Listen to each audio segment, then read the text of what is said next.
बच्चों, आज का जो टॉपिक है वो जाति तथा लिंग संबंधी असमानता, कास्ट एंड जेंडर इनइक्वलिटी।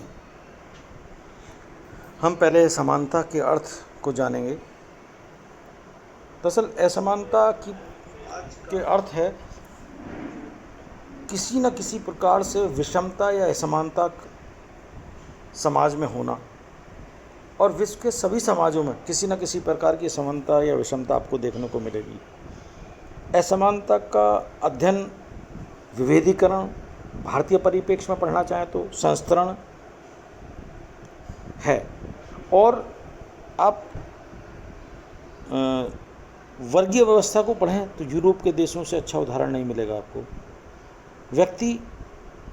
प्रत्येक व्यक्ति के बीच यदि तुलना करें आप तो शारीरिक और मानसिक दोनों दृष्टि से असमान होते हैं। जमींदार मजदूर आप कह सकते हो। असमानता का भारतीय परिप्रेक्ष्य में देखें तो ऊंच नीच की श्रेणियों में सामाजिक स्थिरीकरण का भी देन है।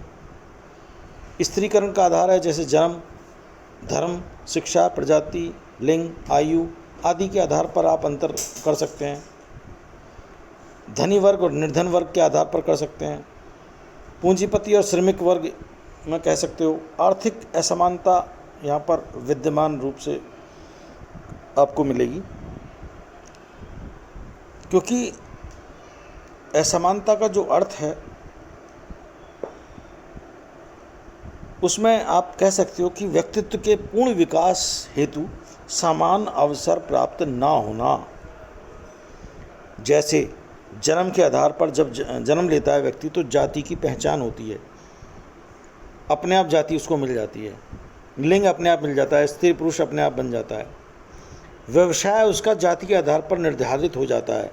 आय और संपत्ति को बदल सकता है वो, क्योंकि ये वर्गीय व्यवस्था के अंतर्गत आता है, लेकिन असमानता का वितरण तो मिलता है। धर्म, भाषा, इन पर आधार पर अंतर पाया जाता है। व्यक्ति और समूह के बीच आप कह सकते हो कि ऊंच नीच का भेदभाव भारतीय समाज में या विश्व में हर स्थान पर देखने को मिलेगा, क्योंकि समाज में शक्ति, सत्ता और प्रभुत्व का असमान वितरण होता है।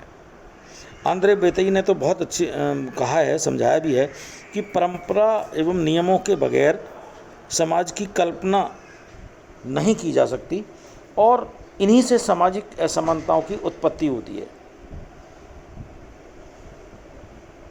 दरअसल असमानता का जो अर्थ है वो समाज के सभी जाति, धर्म या संप्रदाय या वर्ग के व्यक्तियों के समान रूप से अवसर प्रदान न होना कह सकते हो। और असमानता की उत्पत्ति के विषय में यदि आप कहो तो सबसे अच्छे उदाहरण हैं प्राकृतिक विभेद व्याख्या। प्राकृतिक विभेद व्याख्या के आधार पर आप कह सकते हो स्त्री और पुरुष अपने आप जन्म लेते हैं, जिसको बदल नहीं सकते आप मृत्यु पर्यंत तक। दूसरा उदाहरण ले सकते हो असमान व्यक्तिगत संपत्ति, इसको बदल सकते हैं। संपन्न, मध्यम और निर्धन वर्ग किसी भी आधार पर, गुण, क्षमता, योग्यता के आधार पर इसको बदल सकते हैं, लेकिन असमानता का वितरण आपको यहाँ पर मिलेगा। श्रम विभाजन असमानता का स्रोत है। ये जाति के आधार पर निर्धारित होता था, आजकल हमारे संविधान के अनुसार ये बदल दिया गया है। जो जिसमें दक्ष है उस कार्य को कर सकता है, श्रम विभाजन का अधिकार है।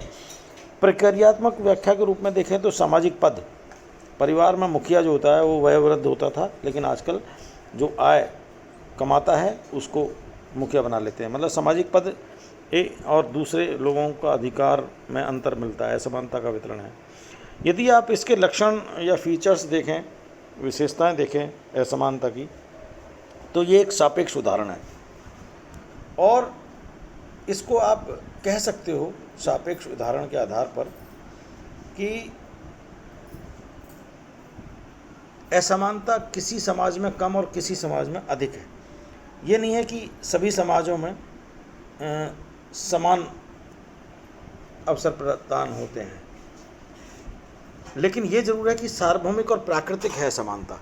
मतलब कोई स्थान ऐसा नहीं है, कोई देश ऐसा नहीं है, कोई ऐसा विश्व में सभी में कहीं ना कहीं किसी रूप में असमानता उपस्थित होती है। इसलिए, और प्राकृतिक भी है और सार्वभौमिक भी है। मतलब असमानता का सीधा संबंध कह सकते हो आप आर्थिक और सामाजिक या सांस्कृतिक संरचना से जुड़ा है। गोरे काले, ऊंच नीच, ऊंची जाति नीची जाति, धनी वर्ग, कमज़ोर वर्ग, शिक्षित अशिक्षित सभी प्रकार से, और परिवर्तनशील भी है असमानता। इसको बदला जा सकता है गुण और योग्यता के आधार पर। हालांकि जाति में स्पष्टता अब नहीं है, सरकार ने इस पर प्रतिबंध लगाया हुआ है, अपराध है। तो असमानता को ख़त्म करने का प्रयास भी किया है। सरकार की जो आर्थिक सामाजिक नीतियां हैं वो असमानता के आधार को बदलती हैं, कह सकते हो आप। हम जो टॉपिक इसमें पढ़ेंगे आपके सिलेबस के अनुसार, उसमें दो चीज़ें ज़रूर पढ़ेंगे। एक तो है जाति संबंधी असमानता, कास्ट इनइक्वलिटी। यदि हम भारतीय समाज का अध्ययन करें तो तीन प्रमुख विशेषताएं हैं, जाति, धर्म और संप्रदाय। तीनों पर टिका हुआ है भारतीय समाज। और असमानता की उत्पत्ति के लिए सबसे ज़्यादा और मुख्य उत्तरदायी कारक भी माना जाता है जाति, वंश और कुल। ग्रामीण भारत में तो प्रचलित है जाति प्रथा, जो सामाजिक असमानता का प्रमुख आधार माना जाता है। जाति वह सामाजिक समूह है जिसकी सदस्यता जन्मजात होती है। ये सभी जानते हैं, जिस परिवार में जन्म लेता है वो मृत्यु पर्यंत तक उसी जाति में कहलाता है। प्रत्येक जाति का एक नाम, एक व्यवसाय होता है। एक जाति के लोगों का एक वंशानुगत पेशा होता है। पेशा का मतलब यहाँ पर व्यवसाय से ही है। और एक जाति की अपनी एक जीवन शैली होती है जो जाति को परिभाषित करती है। यहाँ पर यदि हम और तरीके से कहें तो जाति, एक जाति के जो सदस्य हैं अपनी जाति के बाहर विवाह नहीं कर सकते, ये लक्षण विशेषता या प्रतिबंध कह सकते हो। निश्चित खानपान होता है, खानपान पर प्रतिबंध भी होता है। निश्चित व्यवसाय होता है और जीवन भर के लिए निश्चित हो जाता है जीवन व्यतीत करने के लिए व्यक्ति का, ये जाति है। जे.एच. हंटन और घूरिया ने इसको विस्तृत चर्चा भी की है कि जाति की सदस्यता जन्म के आधार पर निश्चित होती है और दूसरी जाति से असमानता का गुण विद्यमान इसलिए होता है। जाति में अपने खान पान संबंधी कुछ निश्चित नियम होते हैं। जातियों में व्यवसाय या पेशा निश्चित होते हैं। खंडात्मक विभाजन होता है जाति में, समाज का अंतर्विवाही होता है, अपनी जाति में विवाह करने का अधिकार होता है। और ऊंच नीच या छुआछूत के नियम आपको इसमें मिलेंगे, कह सकते हो आप। मैं यहाँ पर दूसरा जो टॉपिक लेना चाह रहा हूँ वो आपके सिलेबस के अनुसार ही है, लैंगिक असमानता, जेंडर इनइक्वलिटी या विषमता। जेंडर इनइक्वलिटी की बात हम करें तो स्त्रीत्व पुरुषत्व के रूप में समानांतर एवं सामाजिक रूप में समान विभाजन से है। यहाँ पर हम स्त्री और पुरुषों के बीच सामाजिक रूप से निर्मित विभिन्नता के पहलुओं पर अधिक ध्यान देंगे। जैसे लैंगिक असमानता स्त्री और पुरुष के मध्य देखें तो विभिन्न प्रकार की असमानताओं को दर्शाता है। क्या? शारीरिक रचना, शक्ति, क्षमता। कहीं ना कहीं सामाजिक सांस्कृतिक मूल्य भी हैं, मान्यताएं भी हैं जो असमानता को प्रदर्शित करती हैं स्त्री और पुरुष के बीच। वैदिक युग में तो कहते हैं कि स्त्री की स्थिति काफ़ी अच्छी थी, वे पुरुष के समान होती थी। लेकिन उत्तर वैदिक काल में स्त्रियों को लेकर विवाद आरंभ हो गया और स्मृति युग में भारतीय सांस्कृतिक संरचना ने धर्म का दबाव स्त्रियों पर अधिक बनाया और उनकी स्वतंत्रता पर अंकुश लगाया, महिलाओं की स्वतंत्रता पर, और पुरुष के नियंत्रण में रहने लगी चार दीवारी तक।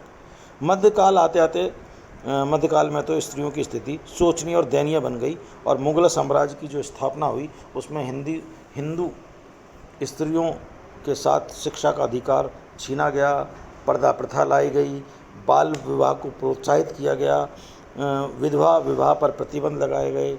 मतलब ऐसी अनेक समस्याएं महिलाओं के साथ लैंगिक असमानता को प्राचीन काल में परिभाषित करती रहीं। और अंग्रेजी शासन में भी स्त्रियों की स्थिति में कोई विशेष परिवर्तन नहीं आया। हालांकि इस युग में पुनर्जागरण आंदोलनों ने स्त्री समाज की जुड़ी समस्याओं को समाधान के लिए कदम उठाए। जैसे राजा राम मोहन राय थे, गोविंद रानाडे थे, स्वामी दयानंद सरस्वती थे, विवेकानंद आदि ने स्त्रियों के जो उत्थान के लिए, कल्याण के लिए कार्य किए वो वाकई प्रशंसनीय हैं और महिला उत्थान के लिए कामयाब हैं। जैसे सती प्रथा का अंत किया गया, बाल विवाह पर कानून बनाकर अंकुश लगाया गया, विधवा पुनर्विवाह को मान्यता प्राप्त हुई। ऐसे कई सारे कारण रहे जो बढ़ावा मिले, लेकिन फिर भी असमानता का प्रदर्शन आपको देखने को स्त्री पुरुष के बीच मिलता है। जो आर्थिक असमानता की बात करते हैं तो सामंतवादी जो युग था उसमें पुरुष ही परिवार का मुखिया था, जो आज थोड़ा बहुत बदला है। संपत्ति पर भी उसका अधिकार था पुरुष का ही, और ये कह सकते हो स्वतंत्रता के पश्चात महिलाओं की जो स्वावलंबी बनने की चेतना थी, थोड़ा सा उसने जन्म लिया है, क्योंकि महिलाएं शिक्षित हुई और सरकारी गैर सरकारी नौकरियों में आने लगी। राष्ट्रपति पद से लेकर नीचे हर एक पद पर वो आने लगी, सामाजिक पद पर भी अपना स्थान दर्ज करने लगी। सामाजिक असमानता की बात करें, सोशल इनइक्वलिटी की बात करें, तो भारतीय समाज में पुत्र का महत्व ज़्यादा है। पुत्री परिवार का मुखिया होता है और ऋणों को चुकाने के लिए, यज्ञ करने के लिए, दाह संस्कार आदि के दायित्व को निर्वहन करने के लिए पुत्र को महत्व दिया जाता है। पुत्र वर्तमान और भविष्य के उत्तरदायी का एक तरह से मुखिया है। दोनों चीज़ों में पुत्रों की महत्व ज़्यादा बढ़ जाती है। इसलिए आपने देखा भी होगा भ्रूण हत्याएँ बहुत होती हैं, कन्या भ्रूण हत्याएँ बहुत होती हैं। हालांकि आज भी देखें तो सामाजिक कलंक के रूप में आप देखेंगे तो दहेज प्रथा भी असमानता को दर्शाता है, बहुत बड़ा अभिशाप है समाज में। शिक्षा के क्षेत्र में असमानता है, महिलाओं को घर में रहना पड़ता है, शिक्षा की आवश्यकता नहीं है ऐसा बोल दिया जाता है। मनुस्मृति और धर्मशास्त्र में भी स्त्री शिक्षा की उपेक्षा की थी। स्वतंत्रता के पश्चात ही स्त्री शिक्षा में प्रगति हुई थी, उससे पहले तो बहुत सारी समस्याएं थी स्त्रियों के साथ शिक्षा के क्षेत्र में। राजनीतिक विषमता, स्त्री घर की चार दीवारों तक थी, इसलिए राजनीतिक विषमता थी। पुरुष को ही अधिकार था, उसके पास कोई अधिकार था ही नहीं। राजनीतिक और सत्ता के सुख की बात तो बहुत दूर की थी। शारीरिक क्षमता संबंधी विशेषताएं देखें तो अगर पुरुष शक्तिशाली बनाया है, देश की रक्षा का दायित्व उसी पर होता है, पुरुष पर होता है। लेकिन इन सब समस्याओं के असमानताओं को दूर करने के लिए भारत में राष्ट्रीय महिला आयोग की स्थापना की गई और महिलाओं से संबंधित समस्याओं की समीक्षा करती है, जो हमेशा करती रहती है। और इनसे कुछ घरेलू हिंसा कानून बनाकर कुछ चीज़ें कम की हैं। और आज देखें तो पुलिस अधिकारी, डॉक्टर, इंजीनियर और MA, MLA, MP, विश्वविद्यालय में प्रोफेसर, कुलपति आदि सभी क्षेत्रों में महिलाओं को बढ़ चढ़कर पद लिया है महिलाओं ने और विकास किया है। लेकिन आज के दौर में भी आप देखें तो इनइक्वलिटी की बात करने की बजाय आप देख सकते हैं। इसलिए मैं आपको यहीं पर समाप्त कर रहा हूँ। धन्यवाद।